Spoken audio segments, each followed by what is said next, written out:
على سيدنا محمد وآله الطاهرين وبعد.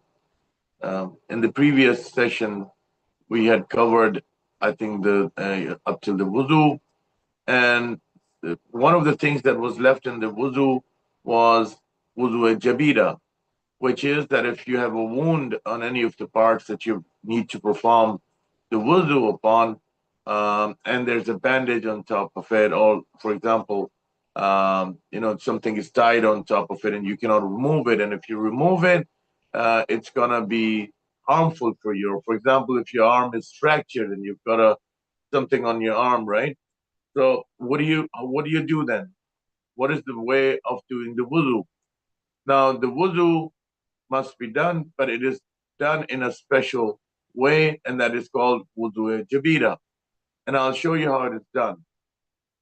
If, for example, on my arm, there is something tied on top of it, when I'm doing the wuzu, I'll do the wuzu as it is, but when I reach this spot, I'm not going to put water on it. I'm not going to take it off, because if I take it off, it is not recommended by the doctors to take it off or put water on the thing that it is being tied upon. So it is going to remain. And what I will do is I will just move my hand. I will touch my hand, slide it on top of the thing that's tied on my arm, the bandage or whatever. Look, that's what I'm going to do. So I have water, I take it, I start from here, and the water falls. When I reach this place, my hand is wet. And I'll keep on sliding it like that on top of the bandage that was tied on my arm. That is the way of doing wuzu jabira. You do not need to take it off. All right, now that's one thing.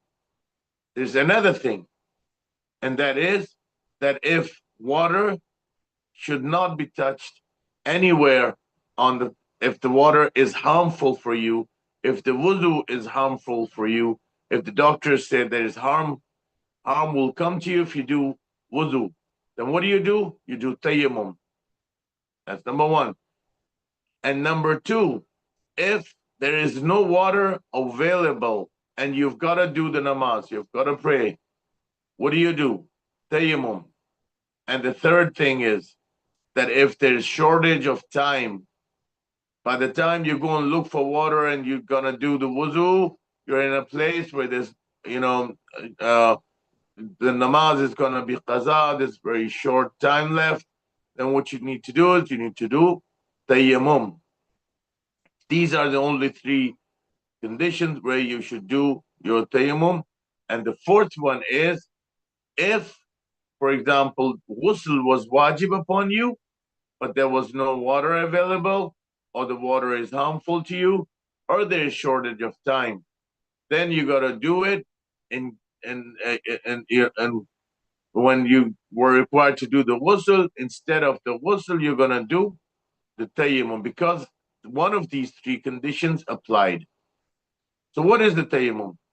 Tayammum means that when we are in countries like Pakistan, back home, or Saudi Arabia, or Iran, Iraq, usually we find a lot of dust, even on the walls.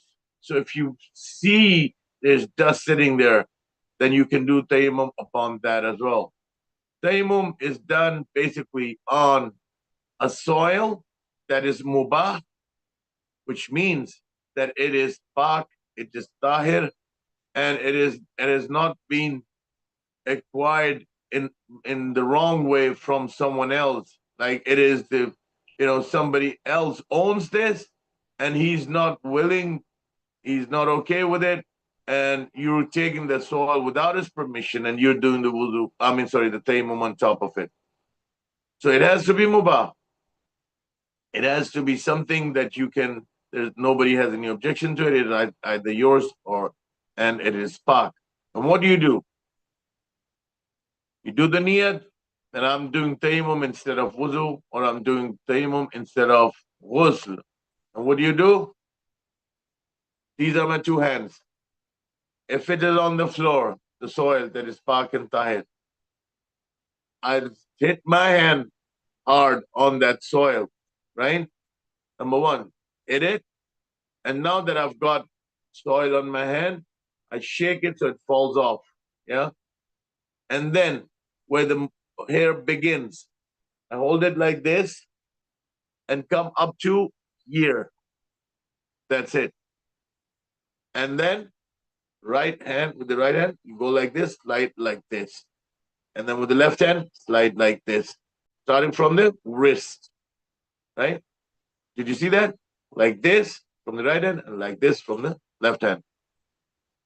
Now, some of the Maraja, like Ayatollah Khamenei, say that if you are doing it, you have to do it twice, the hands twice, even if it's a tayammum which has been replaced by a wuzu, or even in the case of tayammum being replaced by a ghusl. So you pat your hand twice, slide it twice. But other Marajin, they say, well, tayammum, it does not make any difference. This is just one procedure, which is, I'll do it again. You pat your hands right on the soil, which is pak and tahir, and nobody else's. It is in nobody else's possession. You pat, and then shake your hands. Let the soil fall. Start from where the hair begins until your eyebrows here. That's it. And then from the wrist, right hand, once, left, twice. If you're the follower of Agha Khamenei, again, once, twice. That's it. This is tayammum. Is there any question at this moment? And if there's no question, we will move on. Kamal Sahab, is there any question? No, I think there are no questions in the chat box, so you can move on, please. Okay. So this is tayammum. There was one thing left last week, and that was ghusl. I think I did not explain ghusl. Let me explain ghusl as well. It is wajib to be tahir and pak, and no wajib ghusl is upon you. Only then you can go for wuzu. So ghusl, let me explain ghusl. First of all, you make your body tahir. Once you're in the shower, make sure that all of the body parts are tahir and pak. And once they're pak, the only way to do ghusl is the niyat. Niyat is, you know that you're doing the ghusl. You do not have to say it in your heart or from your tongue repeated, like, I'm doing ghusl wajib qurbatan ilallah. You don't have to say that. And you know what you're doing. That is your niyat. That is your intention. You stand under the shower. Once you're standing under the shower, the first step is your head until your neck, all of it, sideways, backward, back of your head, top of your head, your ears, beside your ears, everything. Move your hand in a way that you show that all of your head until your neck, which the neck is a part of it, is covered. Your head, neck, covered with water. Once you're under the shower, no part is left dry. Right, and then that's first step. The 2 steps left. The second step is right side, from your right shoulder until the bottom of your feet. Right side, from the front side and from the back side. It is ihtiyat. It is a precautionary measure that when you lift your foot and let your hand slide from under your foot. Why? Because you want to be sure that that also covered with water of the ghusl that you're doing then. Right side, front side, back side, left side, and then you do the same thing, the same procedure on the left side, on the front side and back side. Starting from your shoulder till your feet, under your feet as well. That is the way of doing ghusl. Now, very quickly, let's just move on to our new topic, which is Salat. Agha, there is a question from Musa Bhai. He has raised his All hand. right. So, Musa Bhai, go ahead, please. Yes, I'm sorry, a little portion I missed. But regarding tayammum, I have one or two small questions if you clarify. Maulana Sahab, actually, if someone performs tayammum and later on finds water is available, then they should repeat the prayers, or the prayer he done with the tayammum is fine? Do you mean that he thought that there was? I said that the only way that you can do tayammum is three. That if there are three conditions, Okay. right? One of them is that if he thought that there was no water available, Okay. but as soon as he did the tayammum, he saw there was water Yeah. available, Yeah. and there is plenty of time for namaz as well. There is enough time. There's no shortage of time. That now that if he goes towards doing the wuzu from the water, the namaz is going to be qaza. If that is not the case, then he Okay. must do the wuzu Okay. Okay. and Fine. then do the salat. Because you see, it's only common sense. He was doing the tayammum because he thought there is no water available, and the namaz is going to be qaza. Like even if after 1 hour I will not be able to find water, and he has enough time, but there's no water available, right? Okay. In 1 hour, then the salat is going to be qaza. So what can he do? Do the tayammum. Once he's done the tayammum, then before praying the salat, he finds that there's water. That is your question, right? Yeah. Yeah. Now, he must do the wuzu with the water and then do the salat. Pray again, you mean? Okay. Okay. He's done the tayammum. Yeah. He did the tayammum because he thought that there was no water available. But Right. after he's done his tayammum, he sees there is water. Okay. So he must do the wuzu with the water and then pray. Understand. Tayammum will not be okay in that condition. Fine. Fine. Okay. Okay. Yeah, it's fine. I understand. My second small question: you just told that wuzu should be done on dust. I mean, so can we do also on purely like anything like physical, like wall or tile or anything else, or only on the sand? Tayammum. You can do it like on, if you think there's enough dust on Right. the walls, or for example tiles or wherever, like, and most of the time when we go back home in Pakistan, we find it on the walls. It's always Right. there. There's sufficient amount, even on the clothes. So it is a fiqhi masala that if you find that if you're traveling like in a desert or something and your clothes are full of dust, and you get back to a place where there's no dust, and you can remove, you see a lot of, if you shake your clothes, there's a lot of dust on it, right? The dust is sitting on it. So you can even do the tayammum on those clothes. Okay. Okay. That's But the fine. only thing is that the dust must be there. You have to do it on the dust or Hmm. soil or sand, but it must be tahir. And the other thing is that nobody has any objection to it. Like the owner of that place is somebody else, and you haven't had his permission, and you're doing the tayammum, that would be batil. Perfect. Avoid. Yeah. अगर एक question और है कि जो हम लोग सजदगा साफ करते हैं, बाद वक्त उसको रेगमाल से रब करते हैं, तो उसकी जो मिट्टी निकलती है, उससे कर सकते हैं तयम्मुम? देखिए, हम लोग अमूमन अब डिपेंड करता है, बाज दफा ऐसा होता है कि हम लोग जो मिट्टी उतारते हैं उस पे कोई ऑयल या कोई पेंट, या फिर कई दफा ऐसा होता है कि हमारे माथे से ही बहुत सारे बाज की ऑयली स्किन होती है, तो वो उसके अंदर मिक्स होके वो फिर मिट्टी से कुछ और बन चुकी होती है, इसीलिए हम उसको उतारते हैं ना। तो इसलिए उसमें से लेकिन डस्ट भी निकलती है और उसके अंदर से वो भी होता है। तो अगर वो डस्ट वगैरह वो फैली हुई है, आपने उसको वो साफ किया है और उससे आप करना चाहते हैं, तो फिर आप ये देख लें कि वो ऑयल वगैरह वाला जो था हिस्सा वो उससे जुदा है और बाकी डस्ट पड़ी हुई है, उस पर आप बिल्कुल तयम्मुम कर सकते हैं, मसला नहीं है।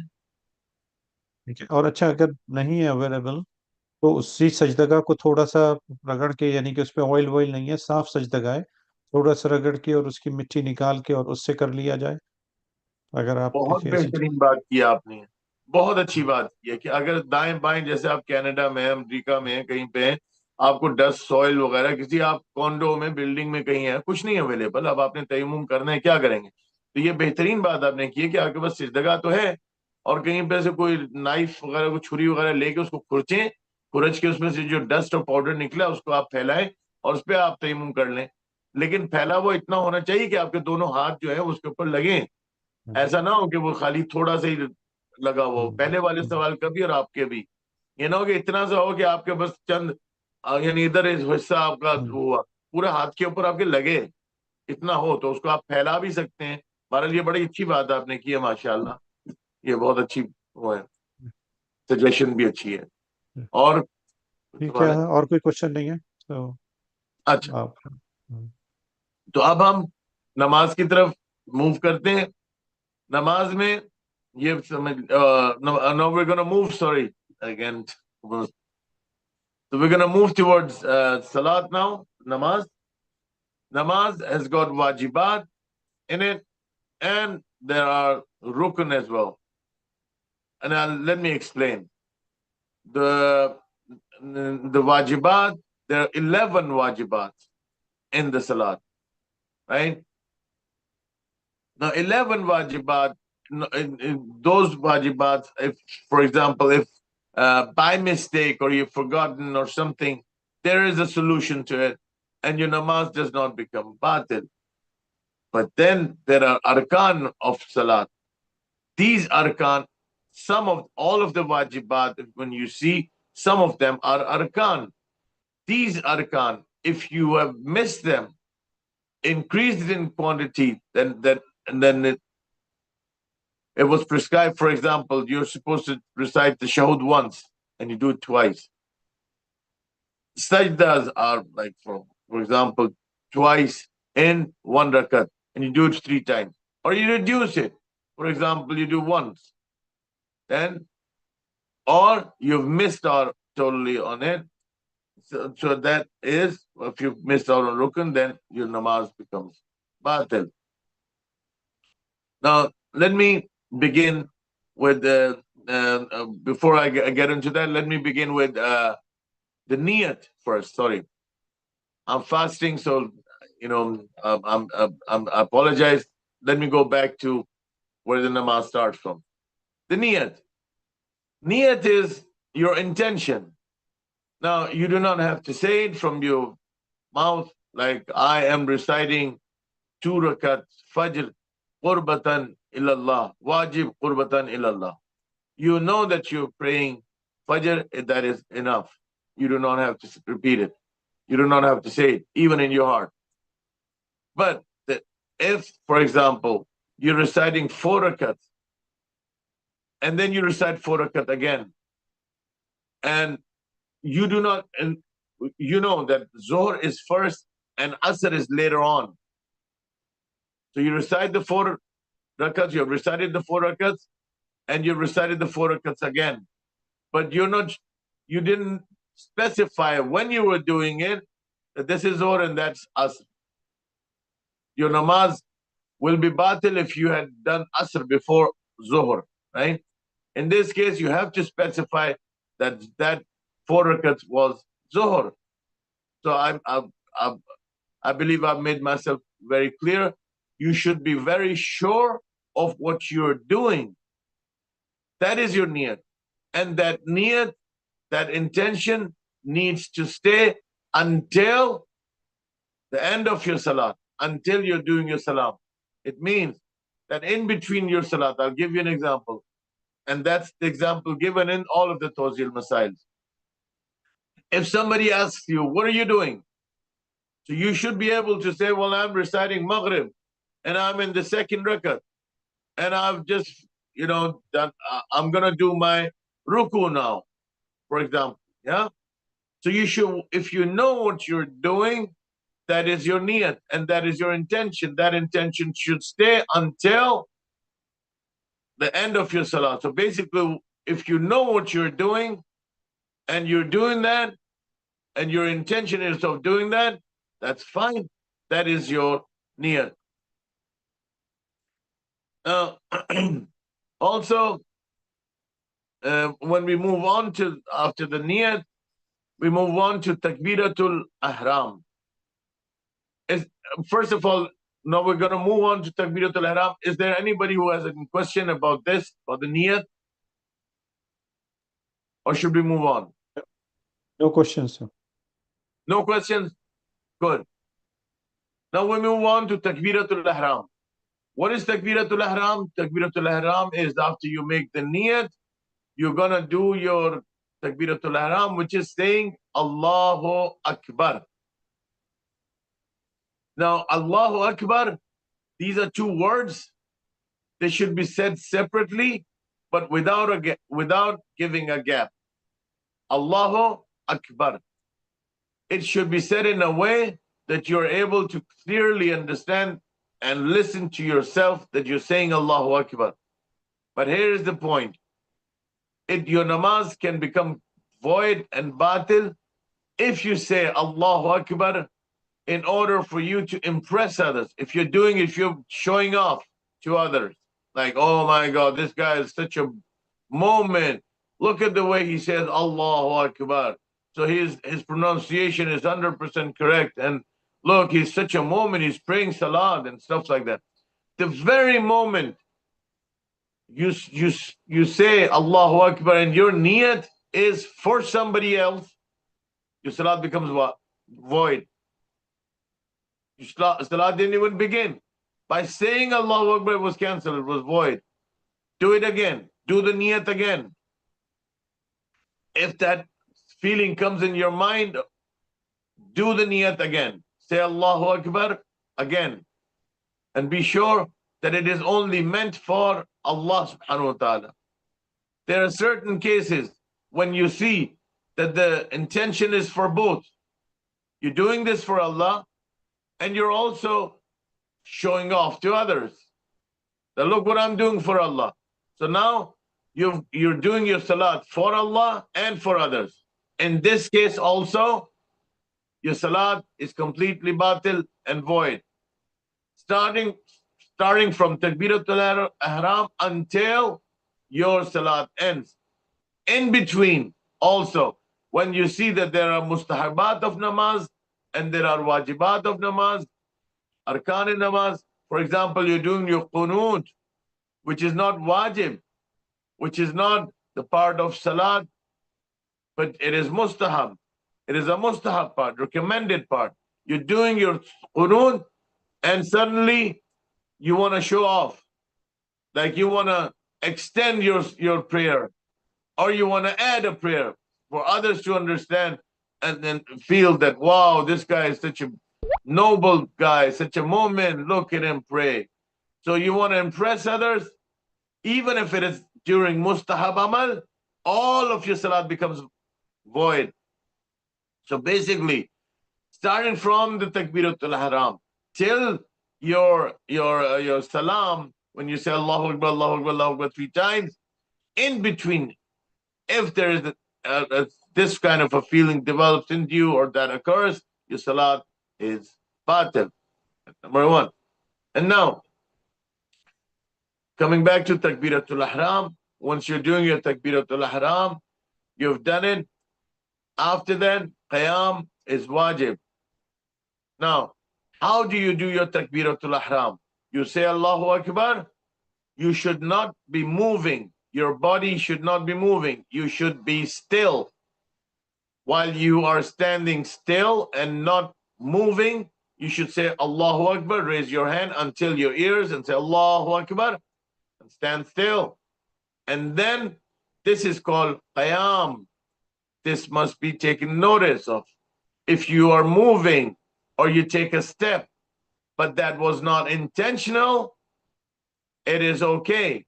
If it was intentional, your salat is batil. Therefore, make sure that when you're doing the takbiratul ihram, you do it in a way that your body is still and you're not moving. You say Allahu Akbar. Now, after this, let me talk about qiyam. What is qiyam? Qiyam, there are 2 kinds of qiyams, which are, if ignored, your namaz becomes batil. One is, which I said, when you said Takbiratul Ihram, that time Qiyam is wajib. And number two, Qiyam muttasil bir ruku, which means when you recited the two surahs in the first rakat or the second rakat or the third and fourth rakat, you recited the tasbihat arba'a. After that, you're gonna go into the ruku. Well, what is the requirement before you go into the ruku? After you have done your surahs or your takbiratul ihram, you do your qiyam, wait for a while, and then say Allahu Akbar, then go into the ruku, get up. Once you've gotten back from the ruku, after you've done your surahs, right, you say Allahu Akbar, go into the ruku.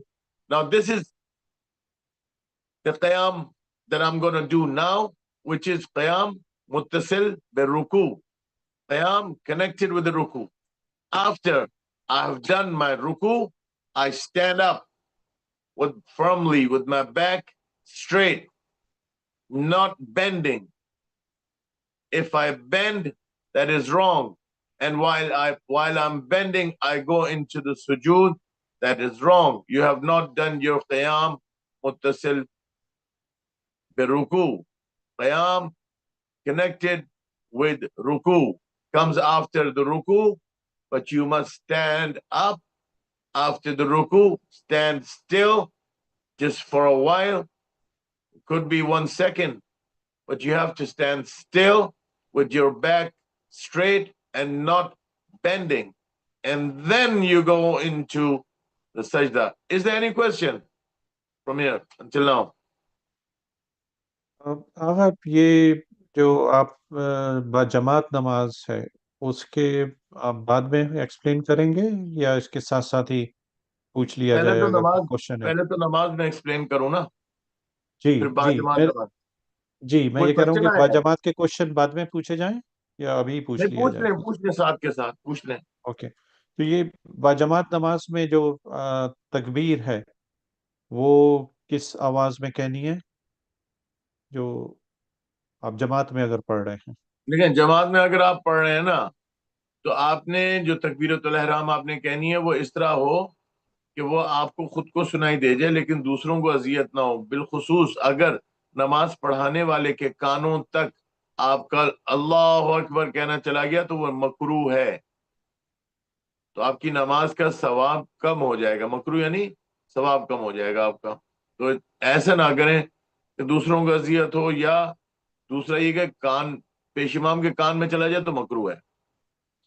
जी ठीक है। और है और कोई कुछ? मसला? आगा साहब मेरा एक सवाल है नियत के हवाले से। आगा साहब हम जब छोटे थे तो बचपन में अक्सर हम कुर्बतन इल्लल्लाह पढ़ते थे, फिर हमें बाद में बताया गया कि कुर्बतन इलाला है। तो ये क्या वाकई दो डिफरेंट वर्ड हैं या सेम है? और मैंने सुना है कि नहीं, इल्लल्लाह कहने में इल्लल्लाह तो इल्ला में आप माने गलत कह देते हैं ना। जी इल्ला का मतलब सिवाय, जी कुर्बतन इल्लल्लाह अगर आपने कहा तो सिवाय कह दिया, ये तो कुफ्र हो जाएगा। जी मौलवी साहब, ये तो बड़ा खुदा मसला है की फिर। कुर्बत के अलावा मैं पढ़ रहा हूँ। कुर्बतन इलल, उसकी तरफ, इला, इला इलल्लाह, इल्लल्लाह नहीं।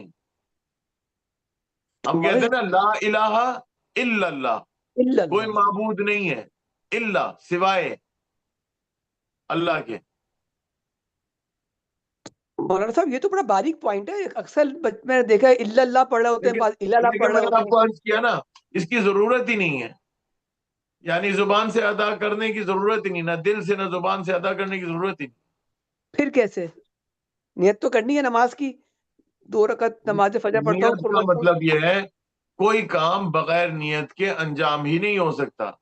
बिल्कुल अगर आप पानी पीना चाह रहे हो तो आपकी पहले नियत होगी पानी पीने की, तो आप पानी पिएंगे ना। जी। आप ये तो नहीं कहेंगे कि मैं ये 1 गिलास पानी पी रहा हूँ कुर्बतन इल्लल्लाह और फिर आप पानी पिए, या ये मैं सही अपनी जात के लिए पी रहा हूँ।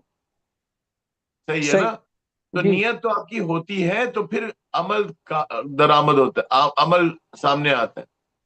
अच्छा अच्छा कोई अच्छा। अमल नियत के बगैर मुमकिन ही नहीं है। बिल्कुल। आपको क्लियर होना कि आप क्या अमल कर रहे हैं और उस अमल को बजा ला रहे हैं, आखिर तक आपको मालूम होना, यही आपकी नियत है। तो जबान से भी अदा करना है मौलाना साहब, जबान से भी तो मतलब या दिल में कह लेना भी काफी तो है? भाई मैं अर्ज कर रहा हूं ना, तमाम मराजे ये फरमाते हैं कि जुबान से अदा करना जरूरी नहीं है, कर लें कोई हरज नहीं है, लेकिन अदा करना जरूरी नहीं है। अच्छा अच्छा अच्छा अच्छा। जी जी। ठीक है ठीक है। ठीक है कुल्ला। ठीक है मौलाना साहब। ठीक है मूसा भाई, इंशाल्लाह मुलाकात होती है नमाज पे। अली अली। अच्छा, अब जो है ना हम लोग आ जाए वाजिबात नमाज पे। वाजिब नमाज में वाजिबात नमाज जो है वो जैसे मैंने कहा कि 11 हैं। पहली नियत जो मैंने बता दी, दूसरी तकबीरतुल एहराम है, तीसरी रुकू है, सॉरी क़याम मुत्तसिल बे रुकू, और फिर चौथा जो है वो रुकू है, पांचवा जो है वो दोनों सिजदे हैं। अच्छा, अब ये सॉरी ये मैंने आपको ये रुकन बता दिए थे, और ये रुकन भी वाजिबात में से हैं। वाजिबात जो है वो 11 हैं। तो उसमें जो है वो पहली जो है वो नियत है, क़याम है, जो मैंने आपको अर्ज किया था कि वो तकबीरतुल एहराम वाला भी, और वो दोनों जो है क़याम मुत्तसिल बिल रुकू जो है वो वाला भी। और फिर उसके बाद सजदा है, क़राअत है। क़राअत जो है वो आपकी दुरुस्त होनी जरूरी है, आपका प्रोनाउंसिएशन दुरुस्त होना चाहिए। अच्छा, मैं उर्दू में आ गया फिर से यार, तो अब रोजे लगा रहा हुआ है, क्या करें। I'm sorry, I'm gonna switch over to English now because the program was supposed to be in English. I'm fasting. I'm sorry. I'll get back to where I started from in Urdu. Salat, namaz has got wajibat, and namaz, like I was saying, has got arkan. Wajibat are 11. The first one is niyat, your intention. Number two is qiyam. And both of the qiyam, by the way, number one, the one that you did when you were reciting, when you said takbiratul ihram, and number two is which is called the ruku, which is connected, the qiyam, which is connected with the ruku, which is done after you perform your ruku.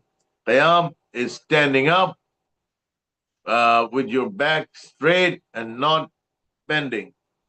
Now that is done, and then ya Abul Faz, yeah, qiyam, and then qaraat. Qaraat is something which is recitation. Recitation must be done in the correct Arabic pronunciation. For example, if I say alhamd, that is not right.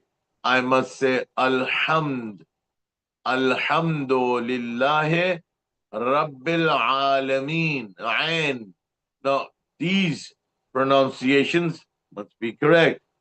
So that is qaraat. And then zikr. Zikr is like in Subhana Rabbiyal A'la wa bihamdi ruku and sujud. Zikr. And then tashahud. Tashahud, everybody knows, which is Ashhadu an la ilaha illallah wahdahu la sharika lah wa ashhadu anna Muhammadan abduhu wa rasuluh. That is your uh, number 7, and and then after that is salam.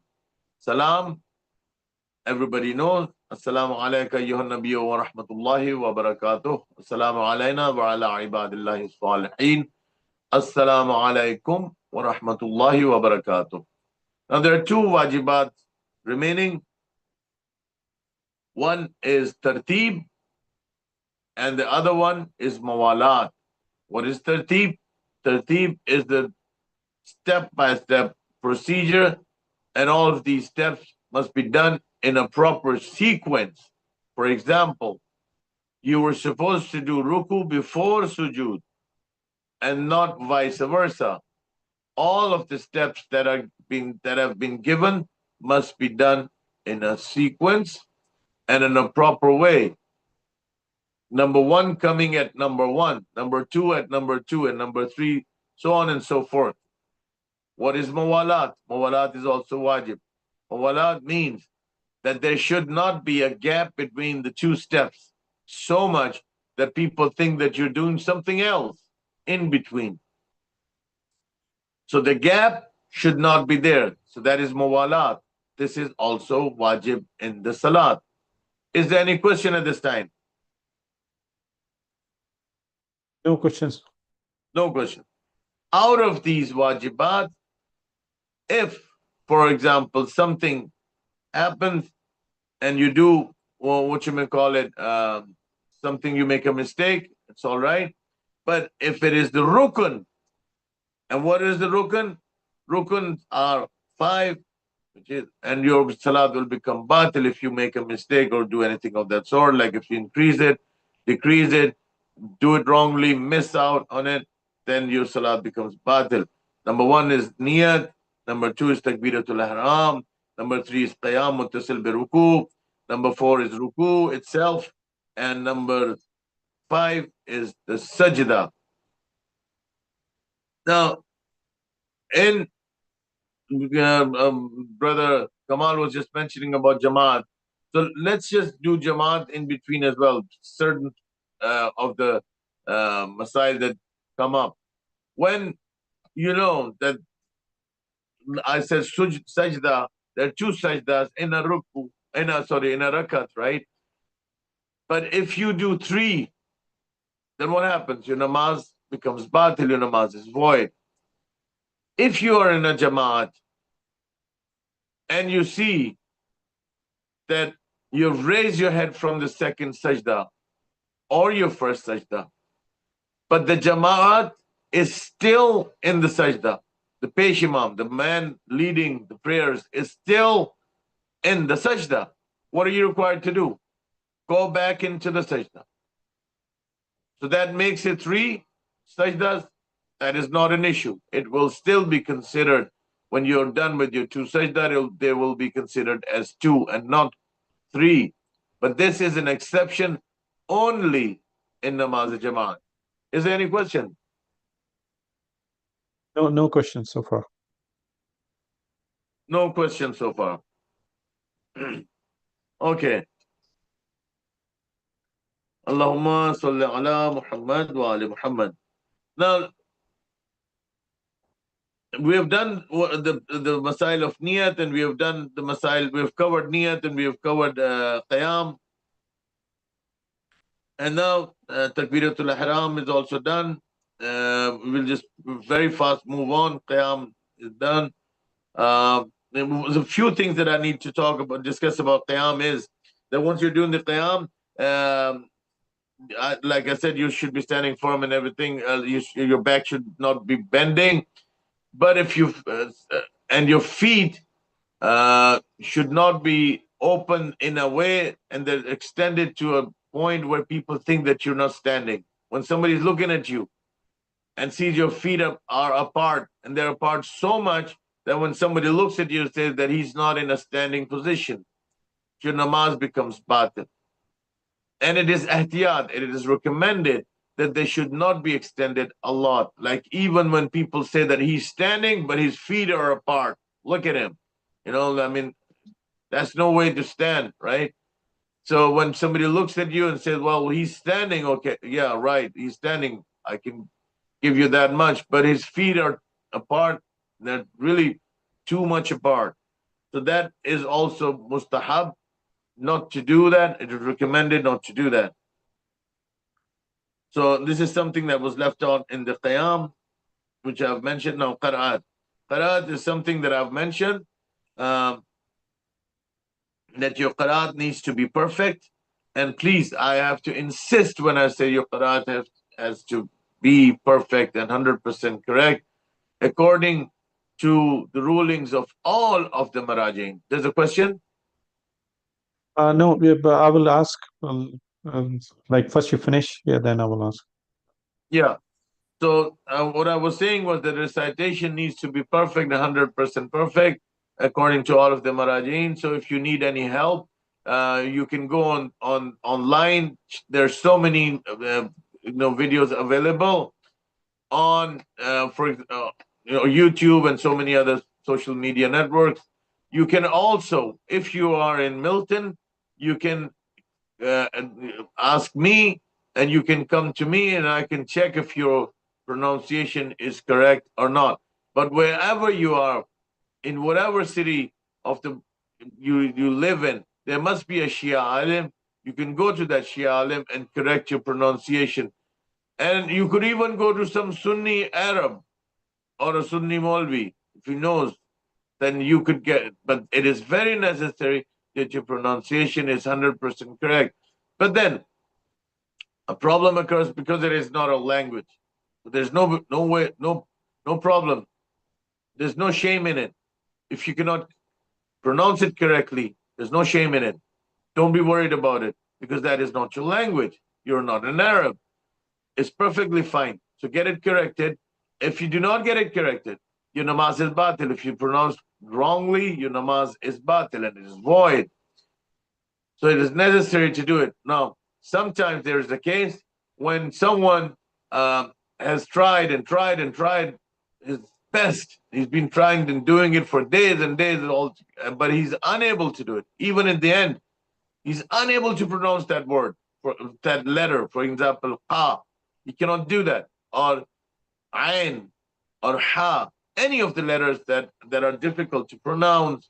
He's unable. Any of the letters, he's not. So one of the letters is not able to do that. Then the ruling is that Allah subhanahu wa ta'ala will accept his pronunciation as it is. But that only comes after he has tried, but in the end he's unsuccessful in doing so. So it is accepted in the eyes of Allah. Yes, Kamal bhai. There is a question that what if you feel that Imam of the Jamaat has incorrect pronunciation? So in that case, what should you do? If the Imam has the wrong pronunciation, your salat is batil. You're standing behind an Imam whose pronunciation is not correct, don't stand behind him. That's what all of the Marajis say. Never stand behind a person whose pronunciation is not correct. Never stand behind a person who you know is not adil. Never stand behind a person who you know is not Shia. There are sharait, there are conditions for standing. We as Shias cannot pray behind everyone. Like anyone can just stand up and say, okay, stand behind me, guys, come, and I'm going to lead the prayers. That is not the case. No, sir. In Shia Islam, that is not the case. You have to be certain about certain things. That person who's leading the prayers has to be qualified. And one of these qualifications require him to pronounce correctly. So you cannot pray behind someone whose pronunciation is not correct. Yes, another question is regarding the dua qunut. So you can do dua in any language? Yes, you can do it in any language. Qunut, you can do it in Arabic. Lots of recommended duas are there by Ahlul Bayt alayhimus salam. They're recommended duas. It is better to do it, in that language. But you can do it in Gujarati. You can do it in Chinese. You can do it in any language. It's okay. You could also, like, if you feel, some people feel that they feel more connected in their own language, what they could do is that the recommended duas, which are in Arabic, after doing that, take a while, do it in your own language. Not an issue. Yes, sir. Musa bhai has one question. Yes, Musa bhai, go ahead. मौलाना साहब, दो छोटे छोटे सवाल हैं, अगर बता दें। मौलाना साहब, तकबीरत ihram के हवाले से एक सवाल है कि क्या हाथ उठाना वाजिब है, या मतलब हाथ उठाए बगैर भी हम तकबीर ihram कह सकते हैं? मुसा भाई, बड़ा प्यारा सवाल आपने किया और बड़ा खूबसूरत सवाल है, इसलिए क्योंकि हमारे साथ कई दफा ये प्रॉब्लम पेश आता है कि हम ऐसे इलाकों में होते हैं, पाकिस्तान में या सऊदी अरब में, कहीं पे जहां हम नहीं चाह रहे कि लोगों को पता चले कि हम सुन्नी हैं या शिया हैं। हमारी जान भी खतरे में हो सकती है और बड़े मसाइल भी हैं। तो पहली तो बात यह कि अगर जान खतरे में है तो आप तो पूरी नमाज सुन्नियों वाली पढ़ें। सही, ठीक है। اب یہ کہ نماز کو اگر آپ نے نماز اہل سنت کے طریقے پہ آپ نے پڑھی، آپ کی نماز تو باطل ہو جاتی ہے. ٹھیک. آپ کا جو سوال ہے ہاتھ اٹھانا کیا واجب ہے؟ نہیں، واجب نہیں ہے. مستحب ہے کہ تکبیرۃ الاحرام میں آپ کانوں تک ہاتھ لے کے جائیں، لیکن آپ اگر ہاتھ اٹھائیں ہی نہیں تو کوئی واجب نہیں ہے. یہ مستحب عمل ہے، آپ کی نماز پہ کوئی فرق نہیں پڑتا. حتیٰ کہ جب آپ 3 دفعہ سلام پھیرنے کے بعد اللہ اکبر کہتے ہیں، جی. یا مثلا قیام کے بعد نماز میں کھڑے ہوئے جب آپ اللہ اکبر اور آپ جا رہے رکوع سے اٹھے، سمع اللہ لمن حمدہ، اللہ اکبر آپ نے کہا، ہاتھ اٹھانے کی اگر آپ نہیں چاہتے آپ نہ اٹھائیں، نماز پہ آپ کے کوئی فرق نہیں پڑے گا، مگر یہ کہ مستحب ہے کہ آپ اگر کانوں تک لے کے جائیں تو نماز میں آپ کے ثواب، آپ کو اجر زیادہ ملے گا. صحیح جی. صحیح. مطلب ایک سوال قیام کے حوالے سے بھی ہے کہ قیام کا معیار کیا ہے؟ کوئی انسان کوئی جھکا ہوا ہے بیماری کی حالت میں یا کمزوری کی حالت میں، تو قیام کا معیار کیا ہے؟ کہ بالکل سیدھا کھڑا ہونا ہے یا جھک کے بھی کھو سکتے ہیں کھڑا؟ یا اس پہ تھوڑا سا وضاحت کر دیں. قیام یہ ہے کہ اگر آپ کو کوئی میڈیکل ایشو نہیں ہے، اگر آپ کا، بعض لوگوں کا میڈیکل ایشوز ہوتے ہیں، بعض لوگ سیدھا کھڑا نہیں ہو سکتے، بعض لوگ کی عمر بہت زیادہ بوڑھے ہو چکے ہیں تو کمر خم ہو چکی ہے، بوڑھے ہوں، خاتون ہوں یا مرد ہوں، یا پھر کوئی کمر میں درد کی وجہ سے آپ کے کوئی نہ بوڑھے ہیں نہ آپ کی کمر جو ہے وہ فطری طور پر بعض کی پیدائشی طور پہ خم ہوتی ہے، یا مثلا آپ کو کوئی کمر پہ چوٹ لگی ہے، کوئی آپ کو سپرین ہوا ہے، آپ بالکل سیدھی کمر نہیں کر سکتے. تو قیام کا مطلب یہ نہیں ہے کہ آپ نے اب لازمی یہ کرنا ہے، نہ. اس صورت میں جدھر تک ممکن ہے ادھر تک آپ قیام کریں گے. اگر آپ کے لیے بینڈ، کیونکہ آپ کو انجری ہے یا درد ہے تو آپ کو بینڈ ہونا ضروری ہے، تو آپ کا بینڈ ہونا ہی قیام شمار ہوگا. یہ ان لوگوں کے لیے، یہ آپ نے بہت اچھا کیا، آپ نے لے کے آئے، یہ ان لوگوں کے لیے جہاں پر آپ ایک انسان ہے جو بالکل پرفیکٹلی اوکے، ٹھیک ہے، جیسے آپ کی کمر ہے بالکل، آپ جس طرح مجھے دیکھ رہے ہیں یا میں بالکل کھڑا ہوں بیٹھا ہوں آپ کے سامنے، کمر میں کوئی مسئلہ نہیں ہے، لیکن اس نے کمر کو سیدھا نہیں رکھا اور بینڈ کر دیا، تب مسئلہ ہے، تب وہ قیام اس کا قیام میں شمار نہیں ہو. مولانا صاحب لیکن اس میں ایک سوال یہ آتا ہے کہ جو بیٹھ کے نماز پڑھتے ہیں یا لیٹ کے جو حکم ہے، تو اس صورت میں بھی قیام کا جو رکن ہے مطلب وہ کیسے فلفل ہوگا؟ جی دیکھیں نا، وہ تو کامن سینس ہے نا، جو لیٹا ہوا ہے تو اس میں تو قیام نہیں ہوگا. تو مگر وہ پارٹ آف لیٹا ہوا ہے نا، وہ تو لیٹے ہوئی نماز اس نے پڑھنی ہے. قیام جی کا مطلب ہے کہ کھڑا ہوا ہو. جی. جب وہ کھڑا ہوا ہے ہی نہیں اور وہ بیٹھا ہوا ہے یا لیٹا ہوا ہے تو قیام تو وہ کر ہی نہیں سکتا وہ نا. تو میں سمجھ گیا، لیکن وہ مطلب جو واجبات ابھی وہ ادا نہیں ہوا نا، جو رکن ہے اور واجبات میں سے ہے کہ قیام واجبات میں ہو سے گیا، ہو گیا. ہو گیا. وہ اس لیے ہو گیا کیونکہ وہ کھڑا نہیں ہو سکتا. اللہ تعالیٰ کوئی ہمارے لیے مسئلہ نہیں چاہتا، کوئی پریشانی نہیں چاہتا. کوئی ایک چیز جو ہم کر ہی نہیں سکتے، جس پہ ہماری طاقت نہیں ہے، وہ ہمارے پر واجب نہیں ہے. صحیح. مکلف ہاں انسان تب ہے کہ جب جو چیز اس کے اختیار میں، اگر ایک چیز اختیار میں ہے ہی نہیں تو اللہ نے اس کے اوپر واجب ہی نہیں کیا. وہ کھڑا نہیں ہو سکتا تو قیام کیسے کرے گا؟ لیٹا ہوا ہے تو قیام کیسے کرے گا؟ تو وہ تو قیام اس. مثال آپ کو دوں، اگر مثال کے طور پر حج پہ انسان جا رہا ہے اور اس کے پاس پیسے نہیں ہیں تو اللہ نے اس پہ واجب نہیں کیا. اگر پیسے تھے اور وہ نہیں گیا، اب پیسے ختم ہو گئے، اب واجب رہے گا. قرض لے کے کرے، جو چاہے کرے، اس نے جانا ہے زندگی بھر. فزیکلی اگر استطاعت نہیں تھی تو اللہ نے اس پہ واجب نہیں کیا. یہ چیز ہے. اور ادھر میں یہ عرض کر دوں کہ مثلا یہ چیزیں جو ہیں یہ انسان اپنے ذہن میں رکھے کہ اللہ تعالیٰ نے بہت ساری سہولتیں انسان کے لیے رکھی ہیں، تو ان کو وہ انسان وہ نہیں اویل کرتا. بعض دفعہ شرعی طور کے اوپر آپ کو کرنا ضروری ہے. آج کل روزے ہیں، میں ایک مسئلہ روزے کا آپ کے سامنے بیان کر دوں. ہمارے بزرگ بہت سارے ہیں، ہمارے لوگ ہیں کہ جو کہ مریض ہوتے ہیں، لیکن وہ یہ کہتے ہیں ڈاکٹرز نے منع کیا ہوا ہے لیکن ہم نے روزہ رکھا ہوا ہے. ये रोजा इस तरीके से रोजा रखना, रोजा आपका बातिल है, आप सवाब की जगह गुनाह कमाएंगे।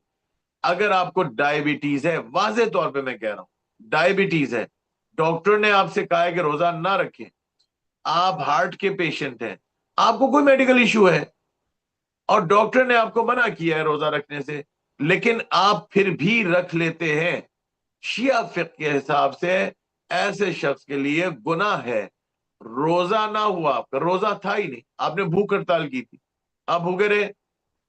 अब वो कहेंगे जनाब अमीर मोमिनीन अलैहिस्सलाम से मुझे इतनी मोहब्बत है, मैंने उनके अय्याम में, शहादत के अय्याम में मैंने रोजा रखना है, या इमाम हसन मुज्तबा अलैहिस्सलाम की विलादत के दिन 15 रमजान मैंने जो है रोजा रखना है, मुझे तो उनसे मोहब्बत है। मोहब्बत अपनी जगह के ऊपर, लेकिन उनका हुक्म भी अपनी जगह के ऊपर। जो अमीर मोमिनीन ने फरमाया है अलैहिस्सलाम, जो इमाम हसन मुज्तबा चाहते हैं अलैहिस्सलाम, हमने वही करना है। मोहब्बत अपनी जगह के ऊपर, उनका हुक्म भी अपनी जगह के ऊपर। अगर उन्होंने कहा कि आपने नहीं रखना तो हमने नहीं रखना, यही इबादत है। इबादत का फलसफा यह है कि जो खुदा जैसा कहे वैसा अमल किया जाए तो इबादत है। हम जैसा चाह रहे हैं, हमें जैसा पसंद है वो हम करें, वो इबादत है नहीं। इबादत यानी जैसा खुदा ने कहा। खुदा ने कहा अगर मरीज हो रोजा ना रखो, कुरान की वाज़ेह आयत मुबारक है। अगर सफर पे हो रोजा ना रखो, वाज़ेह आयत मुबारक है। यही हमारा अहले सुन्नत के साथ जो फर्क रोजे में आता है, वो एक फर्क ये भी है कि हम लोग कहते हैं कि हम अगर रोजे में हम नहीं रख सकते अगर हम मरीज हो या सफर पे हो। खुदा ने कहा कि इसकी तादाद अगले अय्याम में पूरी कर लेना रमजान के बाद। तो फिर हम लोग अल्लाह की बात मानेंगे ना मेरे भाई, अपनी बात तो नहीं कि हमने हमारा दिल चाह रहा है, हमारा दिल चाह रहा है तो हम ये करेंगे, नहीं, ये चीज सही नहीं। अच्छा, कोई और बात, कोई सवाल, Yeah. कोई चीज? One more question regarding Jamaat namaz. That if you are praying by Jamaat, या so what you are supposed to do when Imam is reciting Surah? well, I'll give you one simple formula. When you're in namaz jama'at,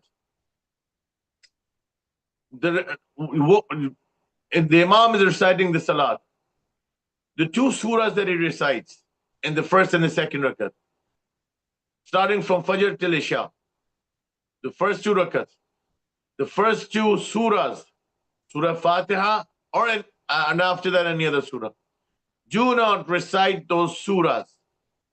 The rest of the salat, recite everything. Other than these two surahs, recite the whole namaz in the jama'at. Now, what are you supposed to do when the imam is reciting these two surahs? Are you supposed to just stand still silently? Yes, you can do that. That is an option. But what is recommended? What is recommended is do the zikr.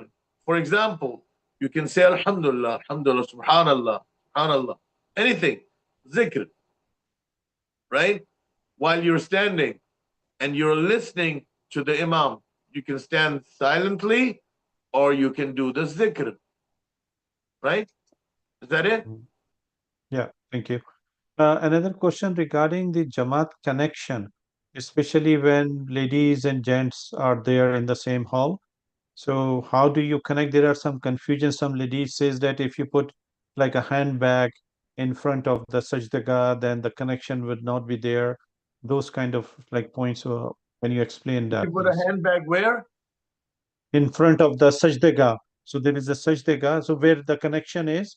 So you have sajdaga, and in front of the sajdaga, if you put handbag, so would the Well, connection would you know be what there still? ittisal connection, yeah, but yes.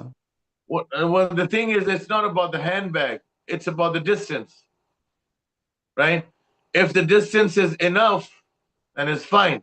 If you put a handbag, it does not make any difference. If there's no handbag, that is regardless of whether there's a bag or not. It's about the distance from the row in front of you and the row behind the front row. If the distance is so much that the connection breaks, then the connection breaks. The bag has nothing to do with it. It's about the distance. And one more thing, when the women are doing Jamaat, right? Certain things must be taken into consideration. Number one, when there is either the women stand behind the men, like you've seen in the in Makkah or in the harams of Masumeen alayhi salam, standing behind, they're in the proper hijab, they're in proper attire, and they're standing right behind the men. That's fine. But no, you're in a Hussainia or Imam Barga, and you put something in between men and women. It should not be a wall. It should not be something solid. A wall, like even partitions that we bring in, some of them are made of wood, and they're considered to be like kind of like walls, right? That breaks the connection. Mm-hmm. If there are dividers that have lit kind of like curtains, piece of cloth or something, right, that divides the women from the men, separates them from men. Women are separated through those partitions or dividers that have like kind of like a cloth or something like a curtain, right? That is fine. But if that is not the case, what are you going to do? At least, if, for example, if there's a door or something, or like the partition has been made like the kind of the thing that I said, a wooden kind of a thing, the first row, at least few of them, should be able to see the man reciting the prayers. Mm-hmm. If they're able to see, right, like the man is standing there and they're standing behind, but they're able to see that person, that, yeah, there. Why is this? Because you have to be sure that you are in Jamaat, right? And you are sure that you're praying behind that person, right? And the other thing is, sometimes we are not careful on the women's side. What they do is that in any Jamaat, if you're man or woman, does not make any difference, but like you cannot go ahead of the Imam, right? If you go ahead of the Imam, your namaz is batil for the Shias. But I've seen in Saudi Arabia now they've put the man in a cabin and he's just, people are praying in front of him, and which is really strange, but they've done that anyways. But in the Shia school of thought, the Imam has to be in the front and the Muqtadis have to be at the back. So the first row that continues, that is connected with the Imam, make sure that you do not extend that line. You do not go beyond that line. So, like, for example, what we're doing in Milton these days, that there is a little green piece of cloth, that is long piece of cloth that goes, and it is extended up to the space where there are women. So it goes underneath those dividers, and women know that the row Jamaat starts from here. So they should not cross that line. They should put their sijdegas on that thing right there. If they cross it, then the namaz is batil. Yeah. बहुत बहुत शुक्रिया आगा, specially Ramzan की मसरूफियात का इल्म है आपकी कि आप फजर के प्रोग्राम भी करते हैं और मगरिब भी, और उसके बाद लेट नाइट भी है, तो बहुत बहुत शुक्रिया। कमाल And we भाई। have now reached- ji. Yeah. जी कमाल भाई जी जी, मैं शबाब बात कर रहा हूँ। जी, कोई क्वेश्चन है आपका शबाब भाई? जी जी, कुछ एक दो बातें पूछनी थी अगर। जी, अगर इसी टॉपिक पे तो जी पूछिए जल्दी से, जाहिर हमारा बात टाइम इसी तो टॉपिक जी। नहीं, टॉपिक तो थोड़ा सा जनरल है, लेकिन ये कि जहन में से बात आई थी, मैंने कहा अगर जल्दी में नहीं है आप मौलाना तो मैं पूछ लेता हूँ, अगर और ये शबाब भाई रिलेवेंट इसको नहीं है तो फिर ऑफलाइन इसको लेते हैं, हम अगर आप अगले चाहें तो। अगर इस टॉपिक से हटके है तो इसको ऑफलाइन ले लेते हैं इसको, क्योंकि हमारे 1 घंटा भी हो गया है। चलें, ठीक है ठीक है ठीक ठीक है, है, so ठीक we have now reached the end of our session, सही and सही। if you have any fiqh question in future, you may submit your questions directly on our website daryabbas.ca, which Agha would answer directly to you. So on the behalf of the Abbas Foundation, we sincerely thank you all of the participants today, And we Right. also extend our heartfelt appreciation to Agha for its enlightening and thoughtful explanation. I've been your host, Kamal Rizvi. Wassalamu alaikum wa rahmatullahi wa barakatuh.